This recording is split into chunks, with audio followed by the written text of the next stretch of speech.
the actual game goes something like this. It's called the well, why don't you, yes, but game. Okay? And what happens is that you then come in as a rescuer because someone's got a problem, right? I mean, they've come to you with a problem. And so you say, well, why don't you do this? And they go, well, yes, I've tried this. What's the next word? But, and then they'll give you reasons, rationalization, defense mechanisms or whatever, as to why they can't do it. And then you go, well, how about this? And they go, yes, but, okay. And then they, and you keep, so in this loop, right, you can't get out of it. So years ago, the first crisis center I worked at was in Fresno when I was in my master's program. It was called Help in Emotional Trouble, okay, and people would call up. So I had the Sunday night shift. Phone rings, hello? Or Help in Emotional Trouble, can I help you? And the woman goes, yes, I want a divorce from my husband. I go, well, okay, so what's going on? She said, well, I've really had it up to here. He's doing all these terrible things, and I want to leave him. And I go, so what's stopping you? Well, I want to leave him, but I just need someone to bounce this off of. Yeah, you called the right place. Well, I'm concerned that I won't have the emotional support that I need. And I go, well, do you have someone else who can help? Well, maybe my sister can. What else? Well, the financial support. I'm concerned about that. I said, well, do you have a job? Well, I'd like to get a job, but I don't have enough schooling or whatever. Well, why don't you go back to school? Well, I'd like to go back to school, but I need someone to watch my kids. Well, your sister's there to help you. Why don't you help? Well, I don't want to bother my sister. Well, how about this? And everything, it was a yes, but. Okay. And so I said to her, well, and she didn't like that. It sounds like you don't really want to get a divorce. Well, yes, I do, but I said, well, wait a minute. So one of the ways to get out of this, okay, again, how many of you experienced something like that? Helping someone and they all yes, butted you? Yeah, okay. This is the key word here. They're not going to like you for this one, okay? You may not say this word directly, but they got to give something up, right? For her, it's like, I don't want to bother my sister. Well, guess what? Maybe that's what you have to do. Okay? Or, I don't want to lose the lifestyle that I had if I have to go back to school and leave my husband. Well, guess what? Maybe that's something that you have to give up. So the question really to help someone, get someone out of a, well, why don't you yes, but problem is to say, what are you willing to give up? Okay? Something's got to give here. And if they go, I'm not willing to give anything up, you say, well, it doesn't sound like you're going to be able to solve this problem. Okay? And at that moment, they may not feel good about it. But guess what? You're giving them some feedback that they really need to hear at that point in the most gentle and caring way, right? Okay, another one is a pretty obvious one, but as you're talking to this person, while you're doing all these other things, it's important to, and that's pretty obvious, to look interested, right? To nod, to say, to say, oh, really? And so you might add to that, to nod. And if obviously they're in front of you, you're nodding and saying hello and so on. But if you're on the phone with them, then it's saying, really? Oh my goodness, and just adding little words to sort of say that they're there. But your silence is really the most important thing. But that kind of staying in rhythm with them, so you're not just this sort of bump on the log, just sitting there while all this stuff is coming at you, but to look interested and nod and say, hey, boy, that must have been tough for you and so on. Okay?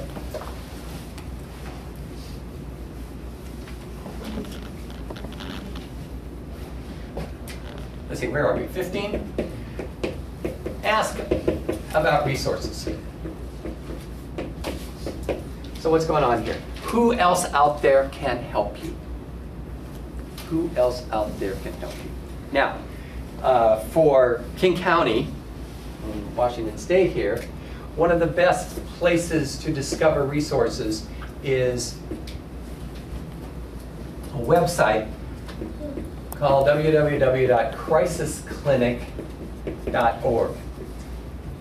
Now, most cities have a crisis line, a helpline, or whatever, and so sometimes calling them can be helpful. Okay, but this is Crisis Clinic. This is the best website for community resources. You got a friend who's addicted to drugs. Go on there, find him, click. It'll say drug problem.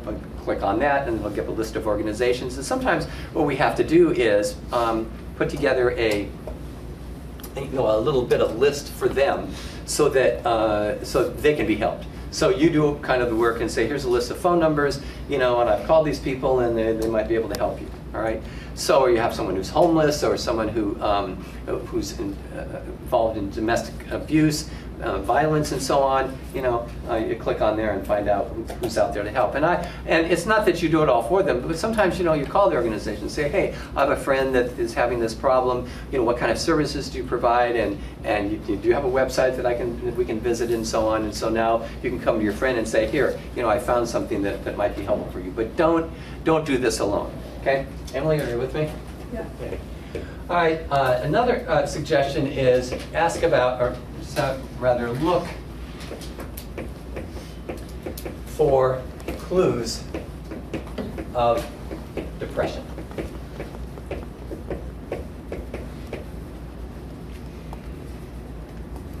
When people are in crisis and they're hurting a lot, depression is, a common thing that comes up, okay? And so there's a little acronym I want to give you, an actual little formula that I want to give you. And it's a formula that I came across years ago, and I really like it because it brings together some important aspects of depression. It's D equals S times P, okay? And so it stands for depression equals a combination of sadness times pessimism. Sadness times pessimism. Now what this says is that we've all been sad before, but when you combine it with a pessimistic attitude, that is the belief that things will never get better, then you have the makings for depression. So sadness is one thing, but to add to this term. And so another word I want you to write along with this is this term.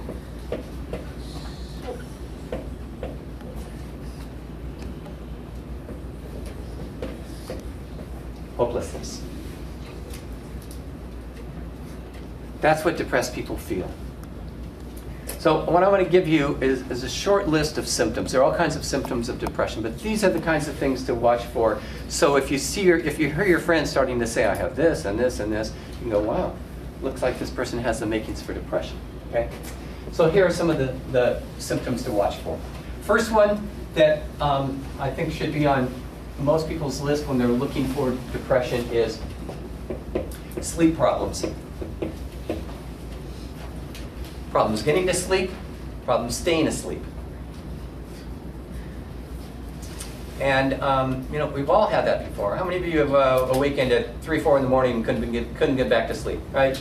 But everyone's hands going up. I mean, it's tough, right? But these people have this a lot. Okay. And how many of you have gone without a significant amount of sleep for a period of days or longer? How many of you experienced that? A lot of people, right? And what do you feel like after? You feel like a zombie, right? And your brain's clicking off because your brain's grabbing the micro sleep that you're missing, okay? And so you're not able to track things and so on. So this is huge, and this is why this is in first place. And sleep and depression have what is called a bidirectional relationship. That is, if a person starts off with sleep problems, that's probably going to later contribute to being depressed. And if they're depressed, it will then feed back and cause more sleep problems. So bidirectional means not only does it go in this direction, sleep causes depression, but then back to it, depression causes you to have more sleep problems. Okay? So that's one. Another one is mood problems. The person feels down, but in some cases, they also feel some degree of anxiety, which is kind of a funny combination. I mean, you feel down and depressed and sad, but you also feel anxious and nervous and, all this is going like, what's going to happen next kind of thing, okay? Another one related to, that rhymes with mood is food, okay? That is, individuals who are depressed don't buy the right kinds of food, don't prepare the right kinds of food, don't eat the right kinds of food. As we talked about before, you treat your car quite often better than you do your body. Your car's having a problem. Well, we're going to get this fixed, I got to have my car going. But yet for your body, what kinds of things do you do? And the question is, what kind of vitamins and minerals are you putting into your body? Okay? And guess what? This starts failing. Okay? Another thing is concentration problems. There's a little saying that goes along with this. When depression comes in the door, concentration goes out the window. And as you well know as a student, you need to concentrate, right? You need to pay attention to lecture and, and follow things and so on, or a job that you need to concentrate on. Okay. Another one is fatigue problems.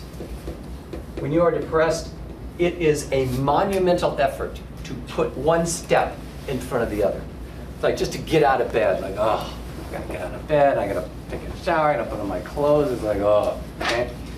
And then social problems. That is getting along with other people, okay? And it's tough. How many of you, either now or in the past, have had a person in your life who is depressed? How many of you had someone? Okay, just about everybody. Okay, and that's hard work, because day after day, they're still depressed. And you realize that all the things you're doing, they're still feeling lousy about it. Okay, and so they start to push people away. They start to burn people out. People start to get frustrated with people who are depressed.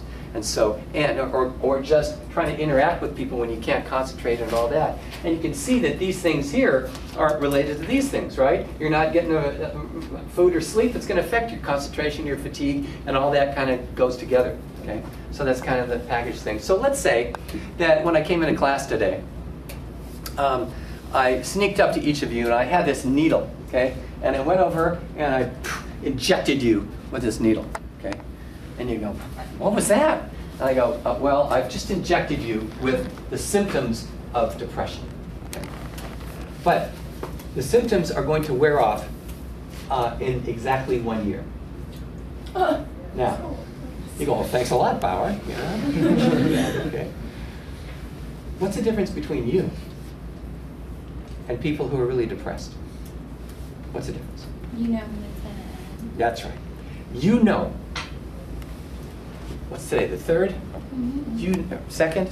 2nd. You know that come November 2nd, 2012, these will be gone.